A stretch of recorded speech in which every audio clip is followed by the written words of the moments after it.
The sound of bullets echoed for more than 10 minutes in Baisaran Meadow, and then everything fell silent. Hotels deserted, restaurants empty. Tourism in the valley has taken a severe hit days after the Pahalgam terror attack that left 26 civilians dead. From aviation sector to hotels and hospitality sector, the turmoil is real and without a sign of revival in near future. The airfare for flights to Kashmir has dipped by more than 50%, with an average ticket now available only for 5,000 rupees during the peak season. Similarly, the hotel industry has been hard hit, booking cancellations resulting in massive losses. The terror attack has dealt a severe blow to the tourism and hospitality sector in the region. Heightened security concerns have led to a significant drop in tourist footfall and widespread cancellations of bookings. This has directly impacted the livelihoods of many in the valley who depend on tourism.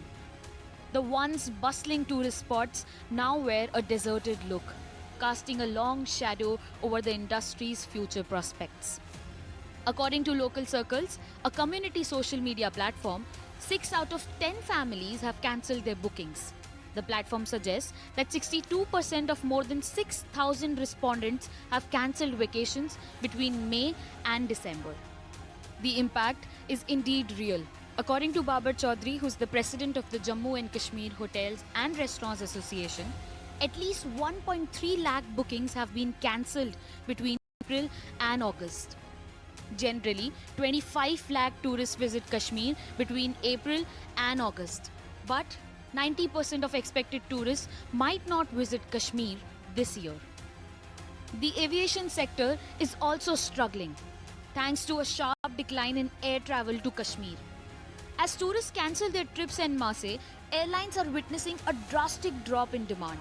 Airfares have dropped substantially. Tourism in Jammu and Kashmir had been growing steadily for the last 3 years, with 2024 witnessing a footfall of almost 30 lakh tourists. Tourism alone accounts for about 8% of Jammu and Kashmir's GDP, and Omar Abdullah's government was hoping the sector would generate 50,000 jobs annually. But for now, all that has to wait as India calibrates its response to Pakistan-sponsored terrorism. It's been a week of Pahalgam carnage, and the authorities have decided to close down 48 tourist destinations across the Kashmir as a precautionary measure. Out of 87 tourist destinations, 39 will be provided adequate security cover. At the time of filing this report, India has already shut more than half of Kashmir's tourist spots. Bureau Report, ET Now.